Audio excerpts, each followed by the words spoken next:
नमस्ते। आप सभी से अनुरोध है कि कृपया हमारी चैनल को सब्सक्राइब करें, वीडियो को लाइक करें और हमारे धर्मापणा मर्चेंडाइज स्टोर पर अवश्य जाएं, जहां पर विंटर क्लोथिंग में आपको नए नए ऑप्शंस उपलब्ध हैं। अननोन गनमैन का आतंक बांग्लादेश में बढ़ता ही जा रहा है। अभी कुछ ही दिनों पहले इनकलाब मंच वाले उस्मान हादी साहब का किसी ने खात्मा कर दिया, उनके सर में गोली मारी। और सर में गोली मारने से पहले थोड़ी देर पहले उन्होंने एक बयान दिया था, ज़बरदस्त बयान दिया था और साथ में उन्होंने मैप जारी किया था एक। तो लोगों ने क्या किया कि साहब की उसको तुरंत उसकी जो जिम्मेदारी थी, उसका दायित्व था, वो भारत पे डाल दिया। लेकिन जो फैसल मियाँ थे, जो असली कातिल थे, वो बता रहे हैं कि बांग्लादेश में ही है। पहले ये कहा गया कि साहब फैसल मियाँ जो है वो भारत भाग गए, और बड़ी ज़ोर शोर से आपने देखा कितनी हिंसा हुई। एक बेचारा दीपू चंद्र दास भी है, वो बेगुनाह मारा गया उस फ्रेंजी में, उस पागलपन में। लेकिन अब जो उनके बड़े पुलिस अधिकारी हैं वो ये कह रहे हैं कि साहब ये ऐसी कोई भी सूचना नहीं है, ऐसा कोई भी प्रमाण नहीं है कि फैसल मियाँ बाहर चले गए हैं, वो बांग्लादेश में ही हैं, इसी की संभावना है। तो फिर ये संदेह हुआ कि लगता है कि यूनुस मियाँ खुद ही करवा रहे हैं, क्योंकि ये इकबाल मंच वाले, ये भी एक तरह से एनसीपी जो है, नेशनल सिटीजन्स पार्टी, जो नई यूनुस ने बनाई है, उसके सहयोगी ही लग रहे थे। और उसके बाद फिर साहब एक बड़ा कमाल हुआ। एक मियाँ हसनत है, वो अब्दुल्ला हसनत साहब जो थे, वो भी ज़ोर ज़ोर से बोल रहे थे, 7 सिस्टर्स को कैप्चर करने की बात कर रहे थे। और तो हमारे कर्नल रैना ने कुछ कहा, तो वो जो एक भांड है, वो यूरोपियन भांड है, यान डैनिलोविच वाला, वो कूद पड़ा। यान डैनिलोविच, तुम्हारा क्या लेना देना भाई, डैनिलोविच। लेकिन वो भांड है चूँकि, तो वो भांड जो है वो कहने लगा, देखो साहब ये थ्रेट आ रही है। अब कर्नल रैना साहब हमारे जो है वो कहाँ पीछे रहने वाले हैं, उन्होंने बैंड बजा दी उसकी। अभी खुलना के एनसीपी चीफ मुतल्लब सिकदर के सर पे गोली मार दी गई, उनके घर में घुस के, बता रहे हैं अभी थोड़ी देर पहले, जिस समय हम रिकॉर्ड कर रहे हैं उससे 2-3 घंटे पहले उसको वहाँ पर घर में घुस के गोली मार दी गई। अब एनसीपी का था चूँकि, तो एनसीपी वालों को तो काम ही भारत के विरुद्ध बकवास करना है, तो अब फिर हंगामा शुरू हो गया। लेकिन अब इससे ये स्पष्ट होता जा रहा है कि भाई यूनुस के ही लोग क्यों मारे जा रहे हैं। इकबाल मंच वाले के साथ में, वो उस्मान हादी के साथ में, तो ये था कि भाई शायद वो थोड़ा बहुत यूनुस के भी ख़िलाफ़ हो सकता है, क्योंकि एग्जैक्टली वो एनसीपी का नहीं था, वो इकबाल मंच का था। लेकिन था उन्हीं स्टूडेंट्स प्रोटेस्टर्स में जिन्होंने यूनुस का रास्ता प्रशस्त किया था एडमिनिस्ट्रेटर बनने का। तो ये हो रहा था कि शायद जमात इस्लामी ने मरवा दिया उसको और यूनुस के ख़िलाफ़ हिंसा भड़का दी। यूनुस ने 24 घंटे का समय मांगा था, कल 24 घंटे का समय मांगा था कातिल को पकड़ने के लिए। वो 24 घंटे पूरा हुआ चाहते हैं, उससे पहले ही मुतल्लब सिकदर साहब जो है वो अननोन गनमैन का शिकार बन गए। तो अब ये स्पष्ट है कि ये जो चल रहा है बांग्लादेश में, ये पूरी तरह से एक सिविल वॉर की सिचुएशन है। और इस सिविल वॉर में हिंदू, बांग्लादेशी हिंदू जो है वो कोलैटरल डैमेज बन रहे हैं। तो इस कोलैटरल डैमेज को नहीं बनने देना चाहिए। 5 दिन पहले हमारे जो आर्मी चीफ़ हैं उपेंद्र द्विवेदी जी, उन्होंने वक़ारुज़्ज़मा जो बांग्लादेश के आर्मी चीफ़ हैं उनसे बात की। उनसे बात करने के बाद फिर आपने देखा होगा कि सुरक्षा इत्यादि जो है हमारे मिशंस इत्यादि की, वो काफ़ी पुख्ता की गई। वक़ारुज़्ज़मा को क्या कहा होगा वो जनरल द्विवेदी ने? जनरल द्विवेदी ने कहा होगा कि वक़ार, तुम बड़े अच्छे लड़के हो और तुम्हारे भारत से रिश्ते अच्छे रख रहे हैं, भाई इस तरह से हेल्पलेस मत रहो, या तो अपने हाथ में कमान लो, तुमसे नहीं संभल रहा है तो हमें बताओ, हमसे क्या मदद चाहिए, हम कर देंगे। तुमको यदि ये चाहिए कि भाई मान लो भारत की थ्रेट है तो ऐसे में हम यूनुस को नहीं अफोर्ड कर सकते, मार्मी को कमान चाहिए, ये स्थिति चाहिए, तो वो भी क्रिएट कर देंगे। जो भी कहोगे वो क्रिएट कर देंगे। उसके लिए तैयारी पूरी है।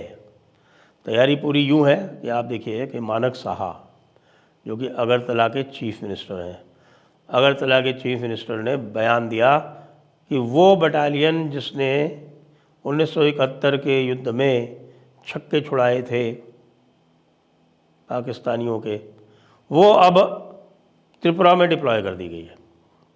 वैसे तो जो छक्के छुड़ाने वाली जो बटालियन थी वो 4 गार्ड्स या 4th battalion of the grenadiers, जिसने कि मेघना क्रॉस की थी हेलीकॉप्टर से, मेघना हेली ब्रिज वाली जो बहुत ही प्रसिद्ध बटालियन है जनरल सगत सिंह की 4 कोर के नेतृत्व में, वो 4th battalion of the guards है।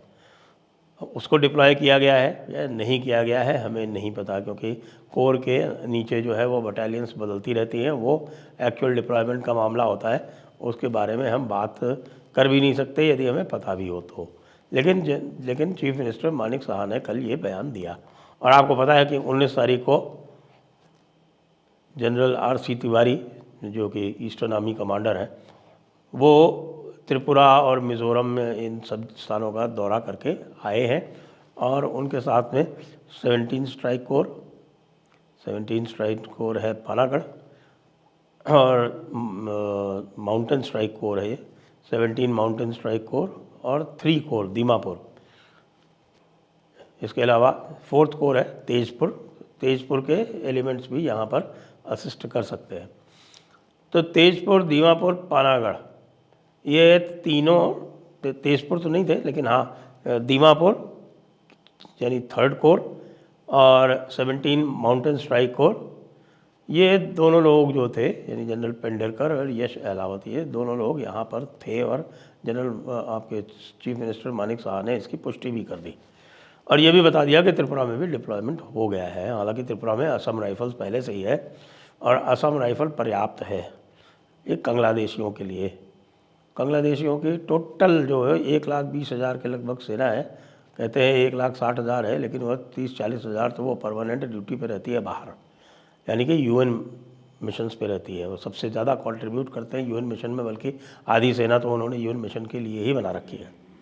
तो जब लगभग 1 लाख के आसपास उनके पास ट्रूप्स हैं, और वह 1 लाख के आसपास जो ट्रूप्स हैं वो इस समय ढाका के आसपास ही अधिकतर कॉन्सेंट्रेटेड है।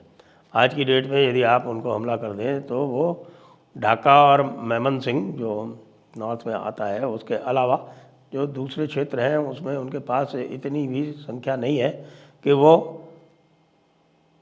अपने कैंटोनमेंट्स को भी डिफेंड कर पाएँ। तो वो कोई समस्या है नहीं भारत के पास।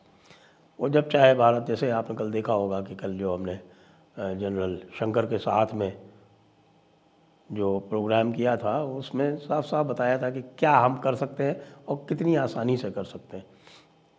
हमें ढाका ऑक्यूपाई नहीं करना, हमें ज़्यादा अंदर घुसना नहीं है, और जो भी हमें करना है वो हम 24 से 36 घंटे में अकॉम्प्लिश कर सकते हैं। अब तेतुलिया कॉरिडोर है जिसको थम बोलते हैं, वो तो 2-4 घंटे में ही अकॉम्प्लिश कर सकते हैं। और इनफॉर्मली तो मैं आपको बता ही चुका हूँ कि इनफॉर्मली तो वो पूरा का पूरा राइनो नेक पहले ही हो चुका है। भारत जो है वहाँ पर एक प्रकार से काबिज है और BGB भी जो है उस स्थिति को स्वीकार करके आराम से चुपचाप बैठी हुई है, कोई किसी तरह का रेजिस्टेंस कर नहीं रही है। जो भी हंगामा हो रहा है वो इनके नीचे ही हो रहा है। मेरा मानना है कि अब India should read the riot act to Yunus. और कल जैसे हम कह रहे थे कि भाई कम से कम बांग्लादेश जो कि चारों तरफ से भारत से घिरा हुआ है, भाई 3 तरफ से तो भारत से घिरा हुआ है, एक तरफ से समुद्र है, तो उसके पास कोई स्केप का रास्ता नहीं है। वो भारत को आँख कैसे दिखा सकता है? उसको साफ साफ कह दिया जाए कि भाई हमारे साथ बदतमीज़ी करोगे तो हम XYZ ये 3 काम तुरंत तुम्हारे साथ कर देंगे। वैसे भी उनकी इकॉनमी कोलैप्स कर चुकी है, सारे जितने भी टेक्सटाइल हब्स हैं वो सब बंद हो चुके हैं, एक्सपोर्ट जो है वो नियर ज़ीरो है टेक्सटाइल्स का। बाकी भी उनके यहाँ के कुछ रॉ मटेरियल के अलावा कुछ अधिक कुछ एक्सपोर्ट करने को है नहीं। तो भूखों मरने की नौबत तो आ गई है। आप यदि देखें वहाँ के वीडियो तो वहाँ की जो आम जनता है वो कह रही है कि भाई हसीना बहुत अच्छी थी, कम से कम खाने को तो मिल जाता था, अभी तो खाने को भी नहीं मिलता, हर चीज़ के दाम इतने बढ़ गए हैं कि हम अब गुजारा नहीं कर पा रहे हैं। अब गुजारा के साथ साथ अब ये देखिए कि लोगों की आमदनी भी चली गई। अभी ये जो नया राउंड हिंसा का शुरू हुआ है उसके बाद लगभग 1 लाख लोगों की रोजी रोटी चली गई है। ढाका के पास में 3 बड़े हब्स हैं, 3 बड़े हब्स हैं, गाज़ीपुर, सवार और नारायणगंज। ये तीनों के तीनों हब्स जो हैं वो बंद हो गए।